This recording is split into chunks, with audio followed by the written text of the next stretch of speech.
again, they open up Jericho coming to the ring. Okay, you got a million people, trailing over from the Big Bang Theory. Send out Chris Jericho. He's a star. People know him. They got the music. And then he calls out Daniel Garcia. And again, I know they're trying as hard as they can with this guy. It's hopeless, but they're trying. Yes, you should push young talent. But we talked about casting earlier in Hollywood. You got to cast the right person for the part, or elsewise your production fucking fails. Maybe one day he'll be fine. He's athletic. He can do the shit, but he's, 22, 23 years old? He's got the moop face. He's just an average fucking guy. Did you say moop or mook? Moop face. Oh, moop. He's just a moop. Moop. I know a few mooks, but I didn't know if you were saying moop. What's a mook? You don't know what a mook is? I don't know what a mook is. It's hard to explain. You kind of have to point to someone and say, that's a mook right there. It's hard to explain. Well, but it's not a moop. But he's got a moop face. He's like moop. Anyway, Jericho's upset that Daniel Garcia pushed him last week. And because after last week when he had that 30-minute long 2 out of 3 fall match with Bryan Danielson, where he gave Danielson everything he could handle, in the attempt to get Daniel Garcia over made Danielson look worse. And all the AEW fans that like to watch great matches with interchangeable generic white boys with no size, no tone, no definition, and no personality were ecstatic by it. So Jericho gives Garcia an opportunity to apologize to him. And Garcia, again, says it was special to be in the ring with his hero. He always dreamed of having that match when he was a kid, but Chris, you ruined it for me. God damn it. Again, I wrote, screw a guy out of a belt or a woman or money. But this, the childhood dreams. And you ruined my match that I always dreamed of having. It wasn't, I got beat. Or you could have helped me win if they're heels, or he's turning babyface, so I didn't need your help, but whatever the fuck, but just my dreams. And they go back and forth arguing about whether he's a wrestler or a sports entertainer. And then music plays, and here comes Daniel Bryan out. Again, the weekly reminder that he was the best heel in all of wrestling in December. And should have been the champion, and blah, blah, blah. But both Daniel Bryan and Daniel Garcia came out to the ring like they've been changing their own oil in their own driveway. At least Jericho was dressed in his, I don't know, fucking, he looks like Sam Kinison after a 5-day bender. But he looks like a star of some description, right? He does have Sam Kinison's hair now, that you say. Yeah. But Sam Kinison was a star. I mean, so Daniel Bryan is arguing that Garcia's a wrestler, and Jericho's screaming, say you're a sports entertainer. And Daniel Garcia actually says these words. You're trying to make me decide whether I'm a wrestler or a sports entertainer right now in front of all these people? You want me to make a decision like that right now here in front of what the fuck is going on? Again, women, championships, and money, pride, personal satisfaction, revenge. Did I mention pussy? Those are reasons that grown men fight. So, as Garcia is just so mentally incapable of making this incredible decision and blurting these words out in front of this crowd right now, he decides to leave. Jericho grabs his arm. Garcia shoves Jericho on his ass. And everybody, they all just, immediately Garcia goes, oh my God, what have I done? And Jericho can't believe that this guy's put his hands on him, and Daniel Bryan is laughing about it. Can they make this any sillier or the stakes more childish or immaterial? Because they're appealing. Is this it? They figure, okay, the only people that watch this toned down, emasculated, soft, pussy-ish, fake, phony, silly, childish wrestling anymore are fucking nerds that can't get laid and have no balls and have never been in a fight and have never had conflict with anybody in their life, and they think this is fucking dramatic fucking stakes. That's who they're appealing to. I think they've already got them all. They got every single goddamn one of them in the whole world. And that ain't enough. So then Daniel Garcia leaves, and Jericho cuts promo on Daniel Bryan, saying that Bryan's not the greatest. Jericho is. Stu Hart taught me how to shoot. And then Danielson says, well, if we asked, was I saying Daniel Bryan or Bryan Danielson? What name is he using now? Bryan Danielson, the American Dragon. They got me so fucking frazzled. And there's Daniel Garcia and Daniel Bryan and Bryan Danielson. And Bryan Danielson said, if we asked Stu or Owen who was better, which one would they say? And then Danielson challenges Jericho. Jericho accepts for All Out next weekend. We have a hectic weekend, apparently. And then says, till then, watch your back. And immediately as he says that, Hager gloms Bryan Danielson and lays him the fuck out. And they play the music and they leave. So that was 15 minutes, the first 15 minutes. They're working on the Big Bang crowd, and they're trying not to run them off with this interaction. What'd you think of this? Even if you like Daniel Garcia in the ring, you can't like him on the mic. He sounds like a child, and this material they're giving him is awful. This is why Chris Jericho shouldn't be around young wrestlers. Chris Jericho... I don't mean that. You mean he should be registered somewhere? That's not what I mean in any way. What I mean is he should only be working with wrestlers who are veterans, who are secure in saying no. Who can say, you know what, that doesn't work for me, or that's a bad idea, or can recognize a bad idea. So you're saying that Chris Jericho should not be allowed around young wrestlers who can't say no? I'm not in any way saying he has a problem that should be on a registry, to be clear. I'm specifically talking about wrestling, you dirty old man. But what I'm saying... You dirty, dirty, dirty bird. This segment was off Raw. This segment was terrible. It went on forever. It was clearly rehearsed. The material wasn't good. And the biggest problem with Danielson is everything he's done since Moxley came back. And the way he's been used. And Danielson is only doing what he wants to do. And that's sad, because they were really onto something. And now he's going to work with Jericho, hopefully get his win back. Because remember, Jericho, in the concussion match, the street fight in the arena, was the one who got the win on Bryan Danielson. I don't even remember the last time he won a match. He'll win against Hager next week, and no one will want to see it because it's Hager. So that was bad. I would not have started the show this way, but in another sense, get it out of the system. Get it out of the way before we can get some good wrestling. Well, the show really started next, and talk about good wrestling. I was amazed again. A wrestling match broke out on AEW. Holy shit. Guys wearing gear, locking up, working. It was exciting. Didn't look phony. They looked like grown adults. This show can look major league in spots when they do this. And then they go to commercial and come back, and you're in the middle of cable access in Ottumwa, Iowa. Dax Harwood against Jay Lethal.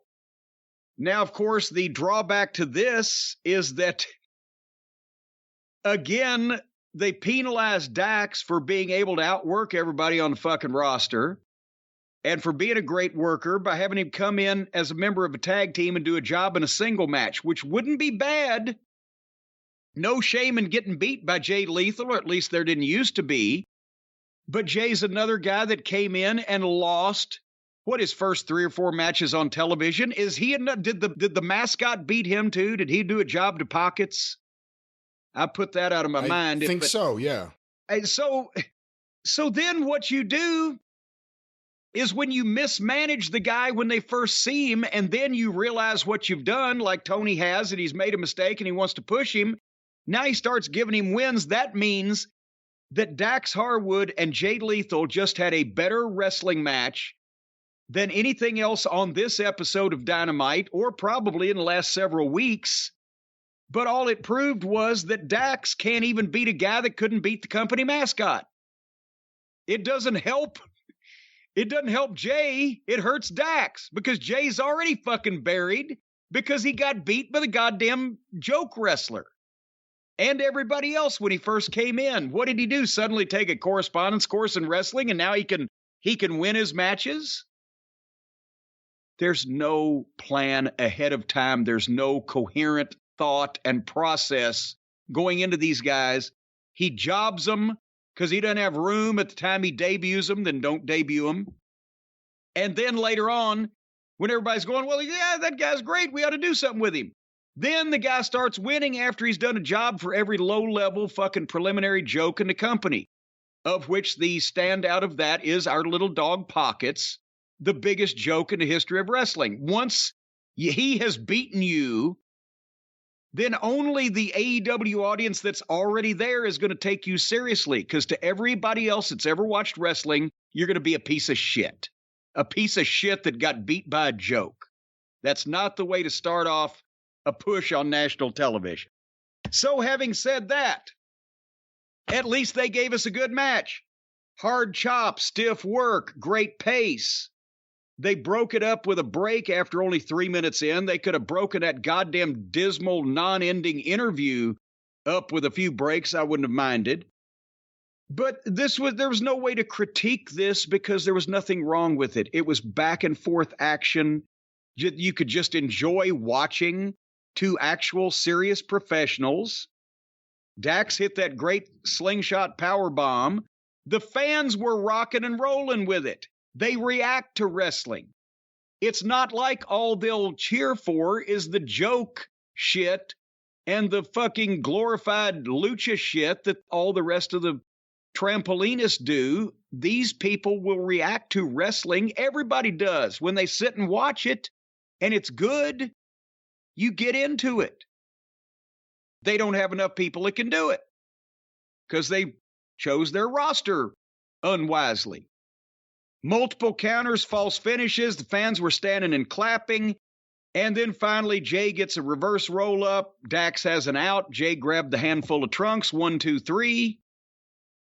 And there was that match. If that had been Jay's debut in AEW and we had not seen Jay Lethal until he showed up and had that match, then you would take this guy as a main event level talent in this environment.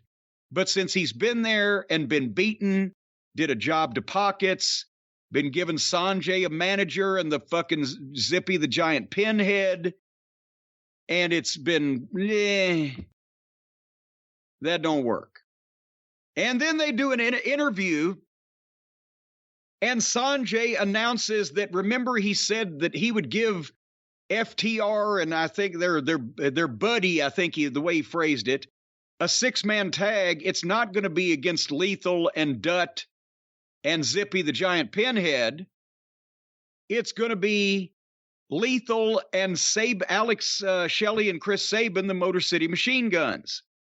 And of course, Sanjay, maybe he's got so many office duties now that he forgot how to fucking sell a match. But you know what he never did in this? He's talking to Dax. He never mentioned Cash's name nor their partner, who I forgot who it was going to be, because he never mentioned them. He just said, you and your boys. Who's the partner? Is it Wardlow? Wardlow. Okay. That was never said by Sanjay Dutt, the person who was revealing that he had screwed the baby faces and was switching their opponents. Now, here's the question. Chris Sabin, Alex Shelley, great workers and great talents, got tons of experience. Does anybody remember them? Where have they been the last 5 years or more? Sabin got hurt. He had a couple of bad knees like 10 years ago. And they broke up the team and they were gone for a while. And I mean, now I guess, have they been an Impact? If so, a scant few people know that they're still around. But it was like as Sanjay just says, the Motor City Machine Guns, and the announcers go, ooh, and they do a 20-second video. And I'm sorry, people have been born, given birth and died themselves since the Motor City Machine Guns first teamed up. Can we not just assume that all these smart fans know exactly who they are and will be jazzed up? Could we not have had better preconditioning as to who the fuck they are? And how long has it been since they've teamed up, and where have they been teaming up? And if it's nowhere but Impact, then that's the same thing as being on the Federal Witness Protection Program. They do 1/10 of the viewers that AEW does. And AEW does, what, half to 40% or 35% of the viewers WWE does. So how far are we going to get down here? It should have been presented better. What do you think? It was a really good match, but the way Jay Lethal's been used does turn me off. And quite frankly, again, I said it last time, he could talk. But if you want me to take Jay Lethal seriously, get him away from Sanjay. Sanjay's minor league as a manager. It comes across just minor league. Yeah. And Jay Lethal could fucking talk. So why does he need a manager? Why does he need to be a part of a group that does nothing ever? Because they need two of them to have the giant fucking Indian that they can get 10 million YouTube views in India for watching him fart. You could put that guy That's with the anyone. only reason. Put the giant in the Trust Busters or something. That works just fine. But then FTR, again, they've done nothing to capitalize on any of the momentum these guys had, a couple months ago? Coming out of the second Briscoe Brothers match. That's the second time these guys fucking tore the house down, had match of the year with the Briscoes in the same year, and then nothing was done with them right away afterwards. It's amazing. And both of the matches of the year have not been in AEW. That's right. The fans reacted to Dax being there. The fans want to see FTR. You have a situation where the fans are now in like the Young Bucks and Omega. They're being given, and look, there are fans who want them. I'm not saying there aren't. But they're being force-fed these things that have been there. And the things that they have chosen and elevated on their own are being put back in the box. AEW is treating FTR like they're fucking Zack Ryder in the WWE a decade ago. And it's bullshit. And the fans want them to be used better. It doesn't just mean go and throw the... Well, Wardlow too. And here's the thing. We're not even fans of Wardlow because he's the goddamn best in-ring performer in the history of the fucking business. Like, FTR is the best goddamn tag team in wrestling right now. But we're saying Wardlow is an attraction, is a box office attraction that the fans got over, that he registered with them, and they decided, okay, we like this fucking guy. And again, as soon as they pull the trigger to switch him babyface, get him away from the yoke of servitude of MJF, then they drop the ball. Then he's diddling around with the Puddin' Gang and fucking power bombing security guards and getting sued by the fake lawyer. And he doesn't feel special. And he doesn't feel special anymore. Now he's just another guy on the roster who barely ever shows up on TV to defend his title and gets treated like shit when he's on TV. And I'll say this because Tony's a big ECW fan. Book FTR like the Eliminators, not like when Furnace and Crawford showed up in ECW briefly. There's a difference. And what I was going to say before is... How about book Wardlow like 911? You know what? That's exactly right. And none of these guys, for whatever reason, coming out of months of these three guys specifically having a ton of momentum, the momentum's been yanked away from FTR, and Wardlow has been held down by the bad booking. What do you think Heyman could have done with Wardlow? You know what? We would have seen Wardlow have quick matches week after week to the point where people were demanding it. We wouldn't see him out there having competitive matches with Orange Cassidy weeks into his title run. Even Heyman wouldn't have done that, because Heyman would have run with an Orange Cassidy without any question. Without any question. But he would have used him better. Heyman would have used Orange Cassidy better, I'll say that. He would have made it a little more palatable. Yes. Heyman had no principles. He was not above using a joke to get the fucking point across, but, you know, he would have done it better. There was more logic. Heyman at least had logic to some of his jokes. The logic may have trailed off and never actually had a firm conclusion. Like Beulah being pregnant. But it was there at the start. Beulah was pregnant with Tommy's baby, and then she wasn't because she was having a lesbian affair with Kimona Wanalea. Like, that kind of logic may not have made a lot of sense, but Heyman would have done better with FTR And even though I don't think FTR had the greatest time with Heyman from when we talked to them on the show, remember I asked them who's more full of shit, Heyman or Pritchard? And they had a tough time answering that one. But FTR and Wardlow would have both been used better by Paul Heyman. I don't know why Tony's using this one. And also when Heyman was running his own company, he could pick who he wanted to use. But that's if they didn't have a good experience. Heyman was not going to, in the most recent run that he's had, he's not going to fucking put his foot down and say, no, you got to do this like he would when he was younger. He's just, okay, I'll find somebody else and get them over instead of arguing with you. And let me just say one last thing, because when it comes to listening to the room, which is the whole big thing now, how could you criticize any of these people? The room like them. Well, what about the room's reaction to FTR? And the fans don't want to just see FTR having great matches or Dax having great singles matches. They want to see them involved in shit. They want to see them involved in shit and that successfully. Matters. But we'll see what happens. Well, speaking of involved in some shit, the women's champion, Thunder Rosa, is apparently involved in some shit. She came out in the backstage area with Tony Schiavone. She was crying. She has got to, she's not forfeiting because she's injured, so she can't defend the women's championship. So on September the 4th, there's going to be an interim women's champion named.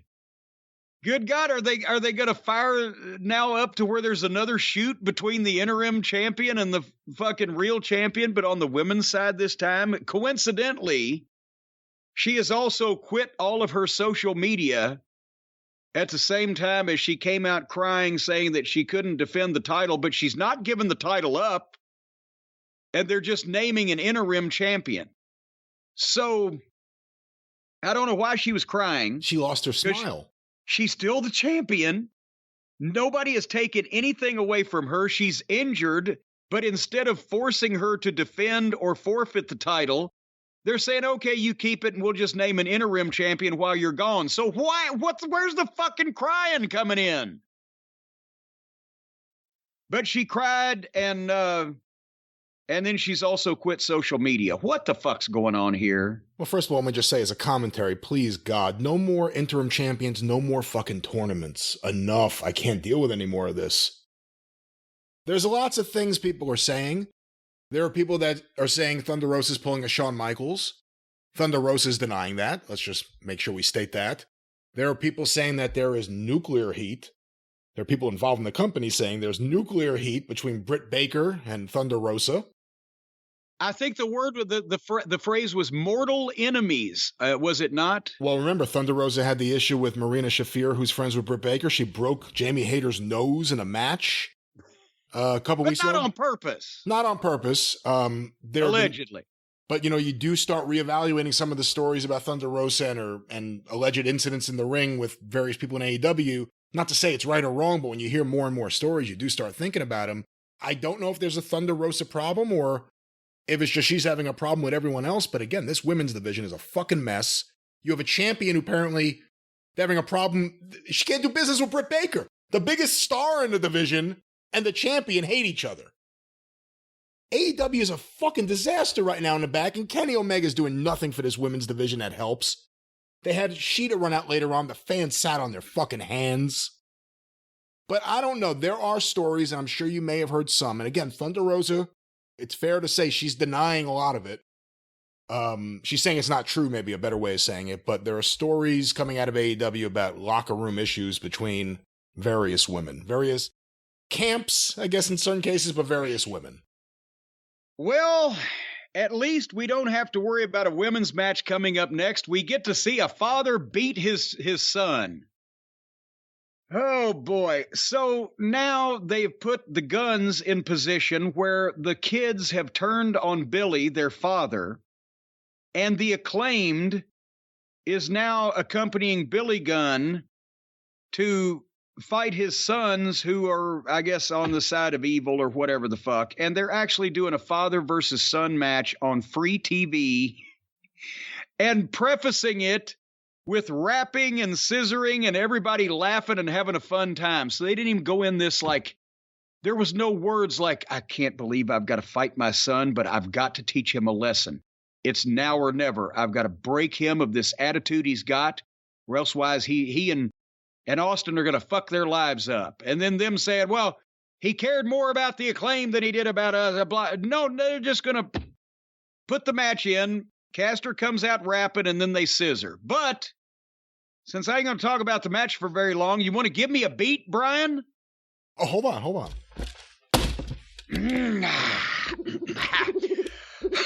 don't like that. Me.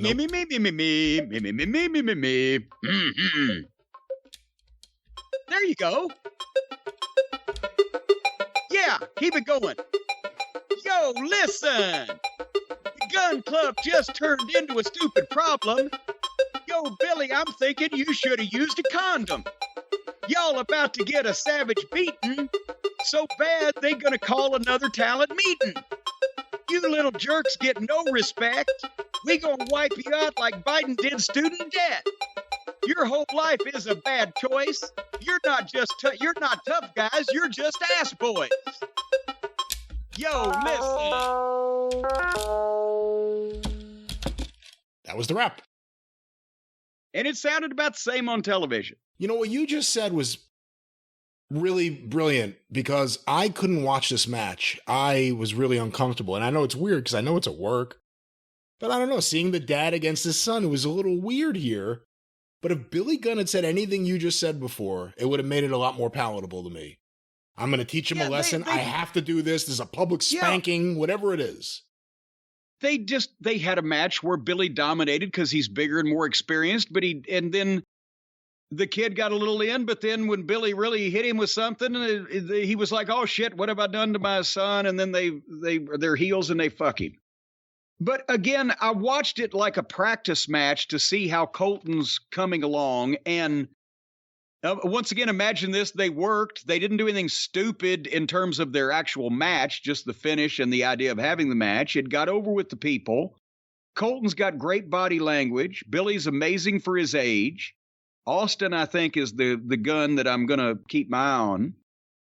Billy beat up Colton, and then here comes old Stokely Carmichael, hits Caster in the back of the head with a boom box. Hathaway. Miss Hathaway hit Caster in the back of the head with a boom box, and then Colton ball-shotted Billy and hit his finish 1, 2, 3. So they beat the father, and then Stokely comes in and gives his business card again to both the guns, and they start kicking the shit out of Billy again, just real briefly. Every match has to end with the heels winning and then getting more heat because it's got to bring somebody out. And here's Swerve's music, and here comes Swerve, and all the heels run out of the ring before he gets 100 feet from them. And then by the time that Swerve gets in the ring, the heels are on the floor. Then you see Keith Lee meandering down the fucking entranceway 30 seconds late like a fucking fat black Peter Griffin with a goddamn championship belt. And he just wanders into the ring, strolls in. This was the weirdest save. The whole fucking... Final thoughts on this segment. You know, Swerve has to be happy he's not in Hit Row anymore. I mean, at least he didn't have to be a part of whatever that song was. I didn't get to talk to you about that. At least Swerve's not there. He's not all the way back yet. You know, I guess my other thoughts are kind of summed up when we talk about the promo, because the promo makes no sense after the fact. I assume we're going to talk about that? Oh, yeah. Okay. The only other thoughts are, I don't know, if you're going to do, if you're going to do father versus son, and then you just use it as a throwaway match the next week with very little buildup, and there's no promo there to just tell any of the story. Even if you didn't want to do Billy, show the kids, like, fuck my dad. I'm going to do whatever I want. I'm sick of listening to him. He thinks he knows more about me than nutrition and everything else. Fuck him. Nothing. It was just, here's another match. Let's go to the ring. Well, they talked later on, but before that, Tony was in the back again, this time Pac and Felix and Penthouse and Will Ostrich and Ozzy Oldham. And they did a stagey promo with their accents, which makes it even worse because when it sounds like a voiceover for coming up next week on Masterpiece Theater or whatever, or the more slang accent is, the old fucking mariner. Aye, matey. But they're just reciting shit to each other. And Pac actually says that he's the star of this show. Later on, he goddamn. Pac's quote was, "We're not gonna kill you, we're gonna murder you." Well, thank you. I'm glad we got that straight. I was worried I was going to be killed, but being murdered is much better than being killed. So then Britt Baker wrestled Kylin King. She won. She cut a promo. She called out Toni Storm. Jamie Hayter jumped her in the aisleway. Here comes Hikaru Shida with a kendo stick, and we have another useless waste of an angle as a throwaway because they can't even have a simple squash match without promos, heat afterbirth, saves, and as you said, the fans sat on their hands.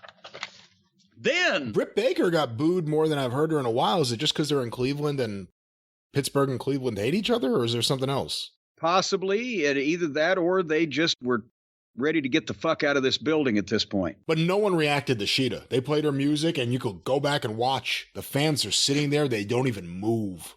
She was their champion. They don't give a shit. I forgot she was their champ. Well, because nobody else remembers that either, because who cares?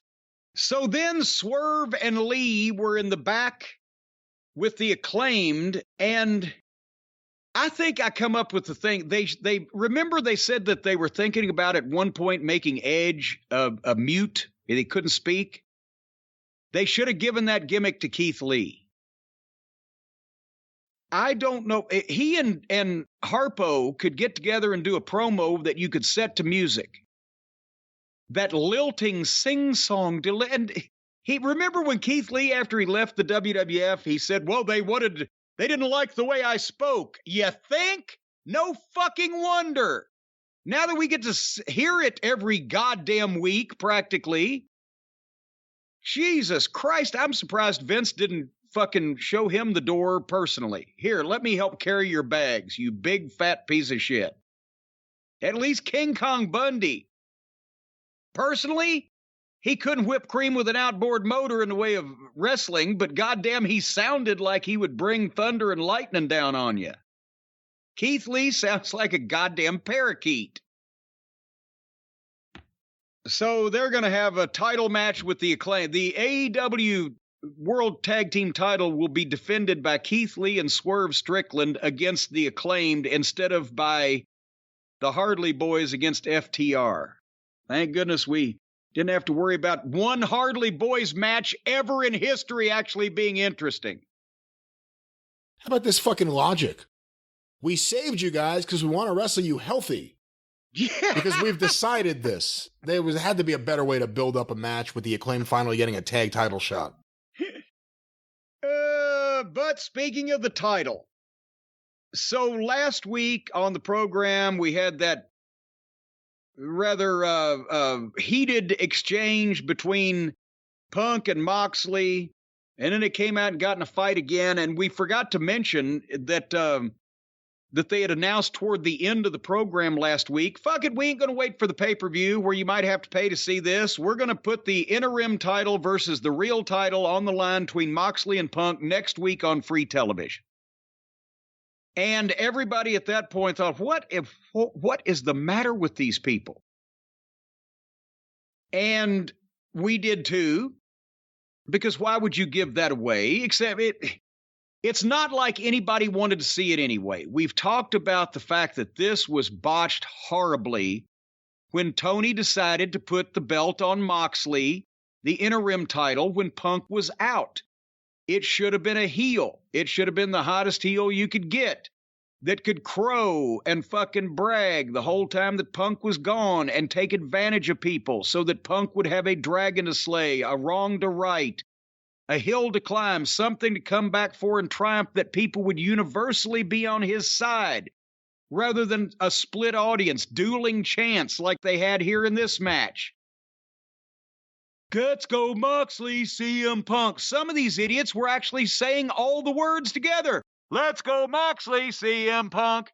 Because it's just a thing to do. They don't care who wins now. Especially when you split their fucking affections. So he has an idiot for an interim champion that totally doesn't fit what Punk needed to come back to, and obviously Punk had to be aware of that. So then they shoot an angle, and then they decide to bring the pay-per-view main event ahead a week to free television. And I'm thinking, what the fuck are they thinking? There's somebody's lost their mind somewhere. But then I realize if this is what they intended to do, they couldn't have made this the main event on pay-per-view because people would have set seats on fire in 3 minutes. And at the same point, a lot of people have been waiting to hear me say, oh, he's going to tear this apart. And I might still tear it apart a little bit here, but they're doing something, and it involves CM Punk. So unless one of two things happen, unless CM Punk just said, you know what, I made a fucking mistake. You guys are fucking hopeless. I don't want to be involved in this. I didn't want to come back and do bad television. Stick this belt up your ass, and I'm going home. Then in that case, it makes sense they did what they did. There's one other way that this makes sense with Punk being involved in it. If he doesn't want to tell them stick it up their ass, if he still wants to try to help this company, then I don't want to break the bubble. I don't want to come out and say this is what they're going to do, because if they do it, then what they did on television makes perfect sense. But let's just say this. Let's just say if Punk has re-injured his bad foot, he probably ain't going to be wrestling at the United Center in Chicago. Now, that's going to hurt their live crowd in Chicago because those people wanted to see CM Punk because it's his hometown. And that's probably the one place where the dueling chance would have been reduced to a minimum, because even Punk would have been the raging favorite over Plumber Moxley, but it still wouldn't have been like an actual real heel to come back and beat. And you had to think that had to set sideways with Punk to begin with, that he was going to be put in a position to come back in his triumphant debut in his hometown. He's wrestling an alleged babyface, even though Moxley has no idea how to be a babyface. He's presented as such. So you rip the Band-Aid off the scab or whatever, get it over with. Nobody gave a shit to see Punk versus Moxley, so get it over with on free television and figure out some way that you don't have to have that match on pay-per-view. And then I don't know. Maybe if the Plumber was to run his fucking yap and issue an open challenge, then some heel with heat that makes people feel something could come out of nowhere and win that fucking belt during Punk's absence while he's re-injured on his bad foot. And then Punk would have something to come and win back and right a wrong and take away the most prized possession in the company from some asshole who was only using it for his own selfish gain and didn't deserve it. Then you might have a wrestling story to sell tickets and pay-per-views and things. But if only Punk was involved in the decision-making, I would think that's maybe where they're going. But since these other amateur dipshits are involved, I don't know what the fuck's going to happen. Because it was this fucked up to begin with.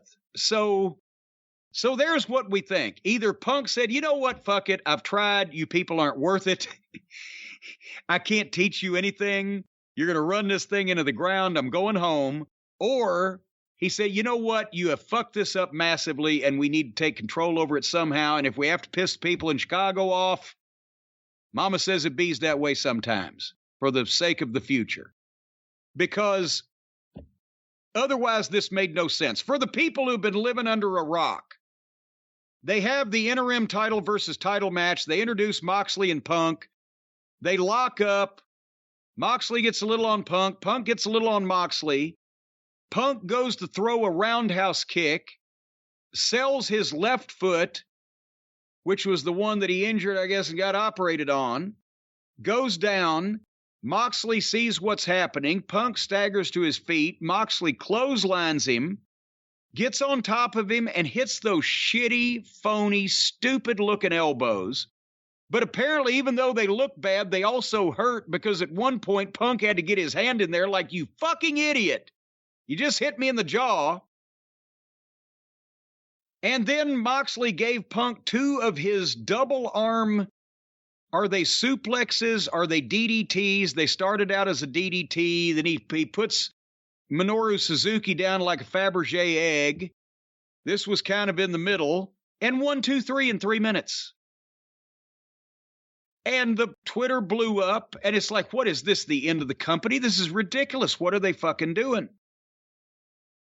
And it doesn't make any sense unless they're just deciding we've completely fucked this thing up and we're going to start from scratch and we're going to re-rack everything. So maybe they just got it out of the way. But otherwise, I have no thought what the fuck is going on here. Do you? Let me first apologize. Julio and the gang are outside taking care of their duties. But I believe this is part of a series of events leading into the pay-per-view. I have faith in everything CM Punk has done in AEW so far has been great. So I have faith in CM Punk. I doubt this would be the way it was if there wasn't a meaning behind it, whether or not we recognize it yet or not. But I'm going to go with the belief that they're building up to something. He's doing business with Moxley. This is different than everything with the drama with CM Punk and, you know, the whole Cucamonga camp. And or Hangnail Page. Well, he's part of, I mean, look. Yeah.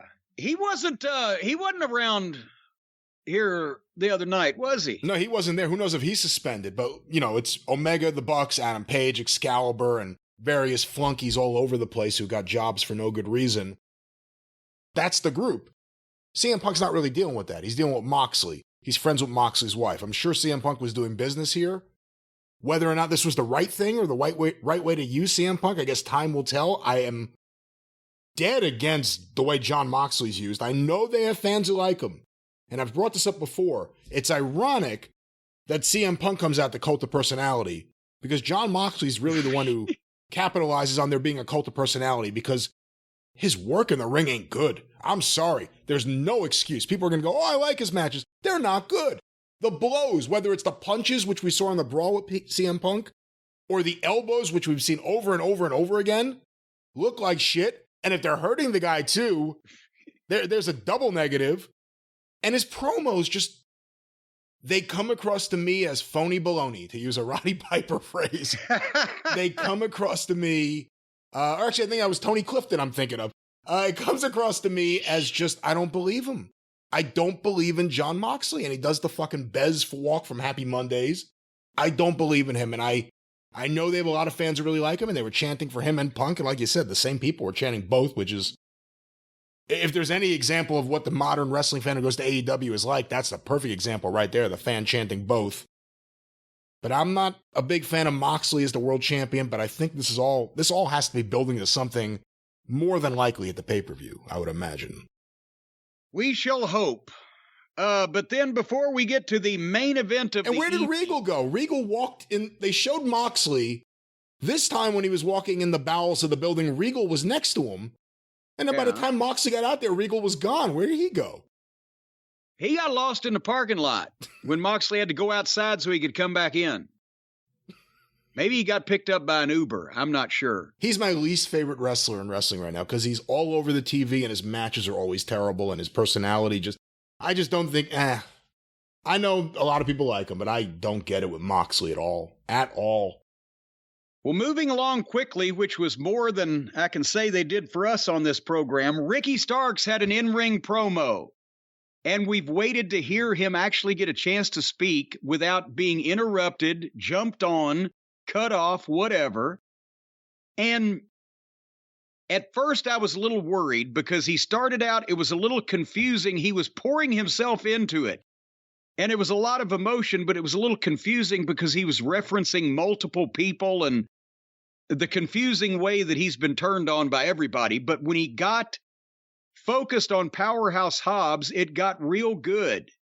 And the facials and the emotion he had, and he was pissed about things and blah, blah, blah. The challenge for All Out That was good, but he needed a better outline. In other words, he just said, so fight me it all out. And then they started the music and he just, If he had an outline, like fight me it all out if you've got the guts, or some way to finish that sentence, it just was an abrupt cutoff. It seemed like he wasn't even really finished. And maybe they was running late and they just had hit the music. But he shows personality. He shows passion and emotion and some oomph in this. He hadn't been doing it years and years and years, and they don't let him do it often, but he's got, again, tons of potential. What'd you think? I think he's one of the most underutilized wrestlers in AEW, and that's saying something. And I apologize again for the noise, but he is a fantastic promo because you believe him. Even though you know he's working, you believe him. You believe he's this passionate. I wanted to see him and Hobbs. I'm glad Hobbs didn't run out there and destroy him at the end of it. It was a great promo. He should be on TV either talking or wrestling every single week in a prime segment, as opposed to just showing up to do a promo. Now we got to cross our fingers that he'll be used well next week. But Ricky Starks, and this is where him and Hobbs have everything in common, completely underutilized. When you see a Daniel Garcia, who I've liked more than you, but I don't think he's ready for the spot they're giving him right now. I think they're force-feeding him.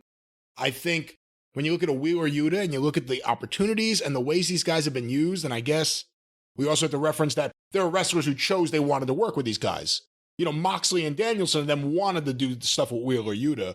But with all that said, all that TV time should have been going to people like Starks and Hobbs who are ready right now and could do the promos and could do the match, and they can keep up with the guys who do, well, Ricky Starks can at least, keep up with the guys who do the stupid shit in the match, although every now and then you may break your neck. But they could also work matches without doing all that stupid shit. And Hobbs is still a project. He's still in development. He's still relatively new. But these two guys are two of the guys they should be focusing on. Because, I mean, what are we doing? Ricky Starks, this promo was great. And see, that's the... And the fans react to him. Bryan Danielson wants to work with Daniel Garcia. Moxley wants to do what, but there's some times, and this is a perfect illustration, even if a guy's a great wrestling talent on his own, he doesn't have the best grip on what he should be doing to stay in that position. Or what other kind of talent should be elevated to a similar position. Sometimes they just, I like this guy, and boy, I got a soft spot for him, so I'll try to get him over.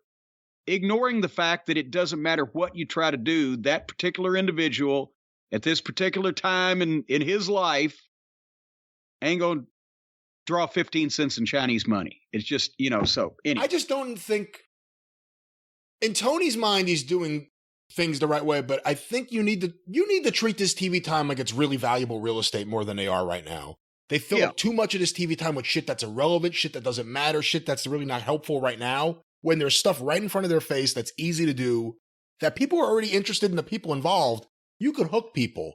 But instead, you watch that show and you just hope that the favorite wrestler you saw a few weeks ago is A, on it, and B, used well. And Ricky Starks falls into that. I wish they used him a lot better. He's great. Well, I'll tell you what. If you want to see some wrestlers get some TV time, Jesus Christ, the main event was the 6-man tag team championship tournament match of the week.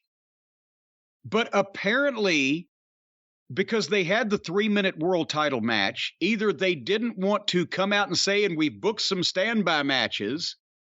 They just wanted to give the impression it took them by surprise. And with the main event 6-man tag coming to the ring, they had 33 minutes left on this show. 33 minutes for this main event. Pac, Penthouse, and Felix, the Death Triangle, against Will Ostrich and Ozzy Oldham. 33 minutes. Yeah, that's what I said. Ozzy Oldham. And who are the baby faces? Ostrich and the fucking Aussie guys are surly and obnoxious, but the other guys are called the Death Triangle. A lot of fucking positive babyface energy and all of that at the bell And by the way, when the bell rings, they've still got half an hour on the air. At the bell, Felix and Ostrich immediately started running the ropes and jumped into the most ridiculous Flying Walinda's choreography routine that you've ever seen in your life. Nobody took a bump. Nobody was struck. They just vaulted and fucking cartwheeled and flipped. And then at the end of it, Felix actually got down on one knee and took a bow like the circus acrobats. Did you see that? I did. So I immediately zoned out on this thing. I was making notes for this show. I was taking Harley out to pee.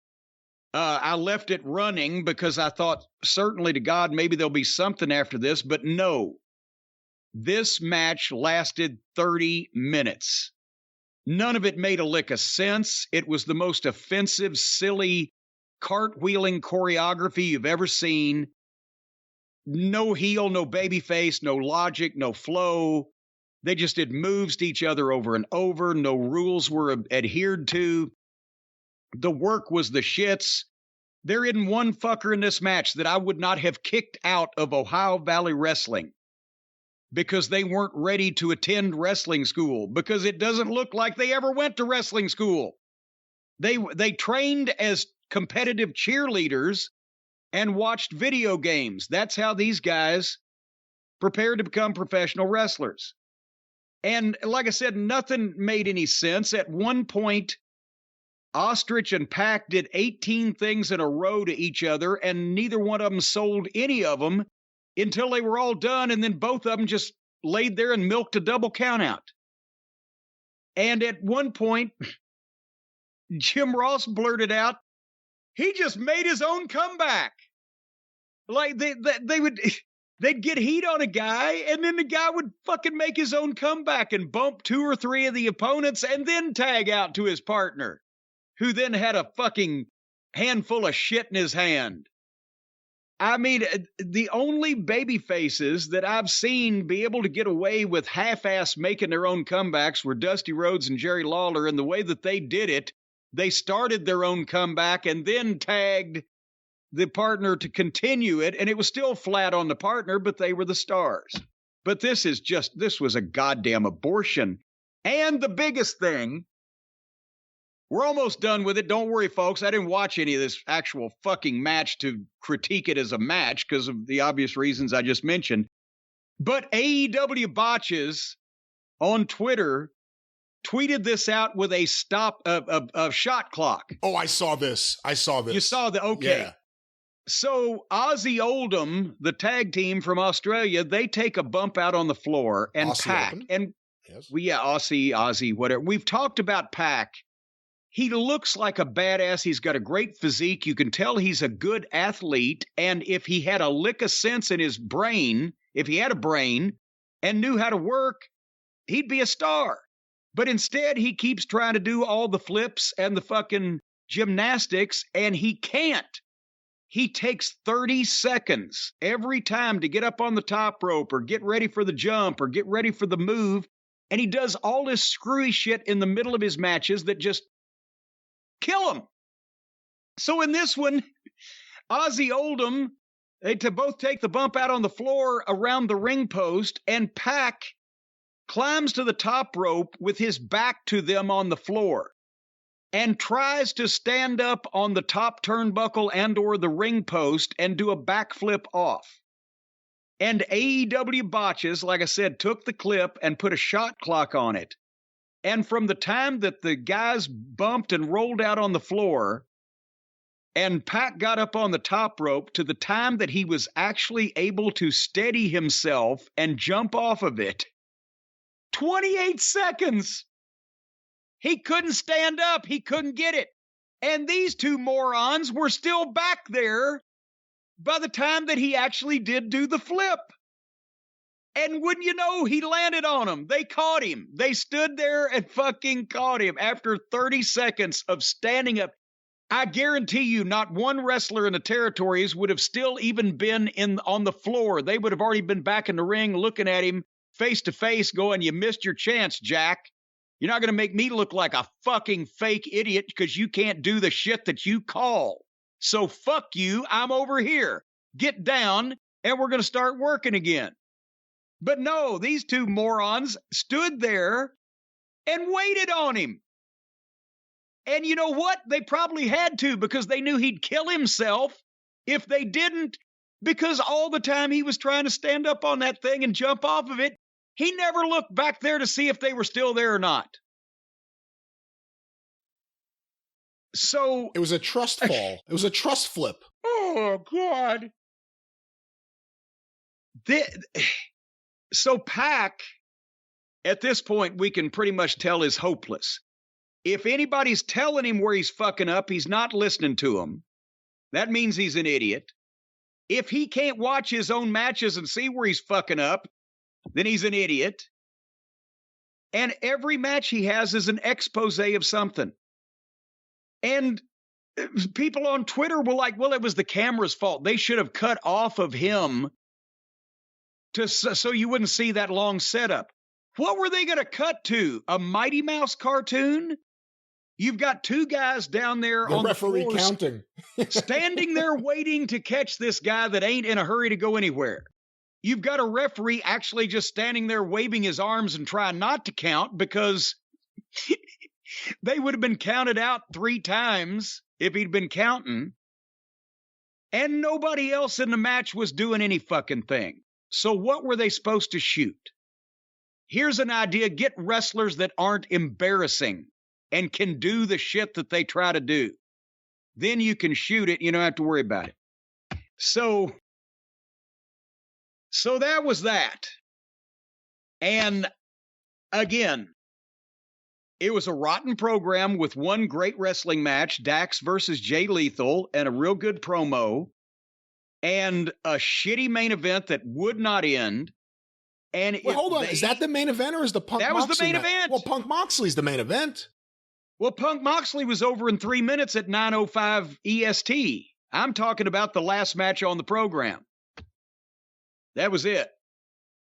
And they did that title match to put the plumber over, that unless they have a real good way to get out of this and some real fucking good performances from other people instead of anybody except Punk, then they've just fucking hurt their biggest star for the sake of doing whatever the fuck. I don't know what they're fucking doing. Moxley needs to show up at that pay-per-view and he's dropped that belt on a raw fuck by a hot heel with a big mouth. And then he needs to run for several weeks doing all kinds of bad shit to people before Punk comes back from this injury. Then everybody'd at least be in the right place. It wouldn't be as good as if Tony had not been involved in this and they'd have done it right from the start, but it might be in the right place. Otherwise, I think we're seeing the beginning of the end in front of our eyes. Your closing thoughts? I'm not a fan of Moxley in the way he's been used, but at least the Punk Moxley thing, if you go with the idea of what I said, that it's leading to a match or angle, whatever, at the pay-per-view, it's leading to something. It was pro wrestling. We don't know what's going to happen. We saw Punk hobble off, being helped to the back. Moxley, the new world champion. It's pro wrestling. The main event, I caught myself at a few times watching it thinking of when I used to go to my kids' gymnastics stuff. That's the thing, like when you see these guys preparing on the top rope and people on the floor, you know what to expect, and we've seen it so often that you know what to expect. It went on forever. The Pac thing was ridiculous. I think Ospreay is really talented. I just wish he would stop doing the choreographed, synchronized sequences. I mean, it's just they do these sequences where they're running through their thing and they're going to do whatever they're going to do no matter what. He's a very talented athlete. As a pro wrestler, he's a piece of shit. Because this is not what this is. And he's just making it obviously phony for the sake of being able to do the shit that he does that gets him over. And that's great for him. But if there were smart promoters still in the business, they wouldn't allow this one jack-off to do all this shit that he can do that makes the rest of the business look like shit. But again, even though there are wrestlers who are big stars and there are wrestlers who people, not us, may consider big stars in this trios tournament, this trios championship, this trios division is the junior varsity division of AEW. And it's been in the main event 2 weeks in a row. It's been the lowest rated segment, I believe, 2 weeks in a row. I don't think people really care that much. But again, there are differences between a wrestling match and a spectacle like this where you're just waiting to watch the flips. It's like going to see the guy fly out of the cannon at the fucking circus. Dave Meltzer in The Observer, I had to read you this. Oh, boy. Because I was stunned by this. I really was. And I knew some people would like it. It was another great Dynamite when it came to in-ring wrestling. What? With Jay Lethal versus Dax Harwood, I had 4.25 stars. And Will Ospreay and Aussie Open's win over Penta and Pac and Ray Phoenix, to me, was among the greatest matches in the history of the show, and an easy 5 stars. It was the best trios match that I've seen since the PWG match with the Young Bucks and Adam Cole versus Lord. Ospreay, Ricochet, and Matt Sydal. And you can argue it's the even greatest better. thing since Pro Wrestling Chimpanzee, where people spilled beer on me in a barn in Cucamonga. Jesus Christ. See, I knew people would like it, but 5 stars, give me a fucking break. What? Come on. It's another 6-man match. People will forget it. It was another sloppy, phony, choreographed gymnastics version of a 6-man match with cheerleaders playing wrestler. And poor Uncle Dave can't figure out what the difference is still to this day. Thank God he was never in charge of a wrestling school, or imagine we wouldn't have anybody could put on a headlock anymore. We'd have plenty of fucking 4 cartwheel handspring elbow roundoffs, but not a goddamn headlock or a fucking knee lift. The show ended with Omega and the Bucks coming out to confront Ospreay and Aussie Open, and I had a thought. I don't know if you would have seen the movie Summer Camp Nightmare, but did you ever read the book? I think it's the Butterfly Revolution. Well, I was about to say, did I ever read the book Summer Camp Nightmare? No, I haven't read that book. I haven't seen that movie. I don't know about butterflies. I went to summer camp one time. I haven't seen this movie in a long time. It's one of the last roles of your favorite, Chuck Connors. He plays one of the counselors in this movie. And there's a character named Stanley Runk the Punk. But basically, there's a summer camp, and a couple of the counselors, one of them who seems kind of benign, decide, hey, we have had enough of these head counselors and everything they're telling us to do. Let's take over the camp. Let's capture the head counselor. Eventually, let's kill the head counselor. Let's destroy his butterfly collection. Let's have anarchy. It'll be great. We'll be in charge finally. And they're all doing their thing, and eventually there are rapes and murders and all sorts of shit. And one of the kids is able to get in touch with the police, who eventually come and liberate the camp, and everyone gets to go home. And that is Summer Camp Nightmare. AEW is turning into Summer Camp fucking Nightmare. And Omega and the Bucks are the guys who have taken control of the head counselor. And we need the cops to show up and liberate that fucking show. This is the junior varsity division. This is the Summer Camp Nightmare division. And I'm not into it at all.